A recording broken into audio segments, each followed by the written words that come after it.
தனம் அடுத்த வர எபிசோடில் பார்த்திங்க அப்படின்னா சௌந்தர்யா கல்யாணம் நடக்கிறதுக்காக எல்லாமே ரெடியாக இருக்காங்க. அந்த நேரத்தில் பார்த்திங்க அப்படின்னா நிலா, அதுக்கப்புறம் நிலாவோட வீட்டில் உள்ள எல்லாருமே வந்திருப்பாங்க. அப்போ பார்த்திங்கன்னா தனம் அவங்கள்ட்ட ரொம்பவே சந்தோஷமாக பேசிகிட்டு இருப்பாங்க. அதுக்கப்புறம் திடீர்னு பார்த்திங்க அப்படின்னா கல்யாணத்தை நிறுத்தி மாப்பிள்ளை வந்து போலீஸ் வந்து கூட்டிகிட்டு போயிடுவாங்க. எல்லாரும் பார்த்தீங்கன்னா ரொம்பவே குழம்பி போய் நிற்பாங்க.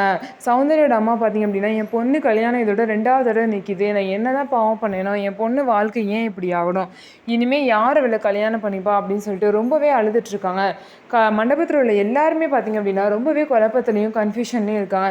என்ன பண்ணுறதுனே தெரியாமல் ரொம்பவே எல்லாம் சோகமாக இருக்காங்க. இந்த நேரத்தில் ஏற்கனவே சௌந்தர்யாவுக்கு பார்த்துருந்த ஒரு மாப்பிள்ளை வந்து அவங்க சொந்தக்கார மாப்பிள்ளை இருப்பாங்க. அவங்களும் கல்யாணத்துக்கு வந்திருப்பாங்க.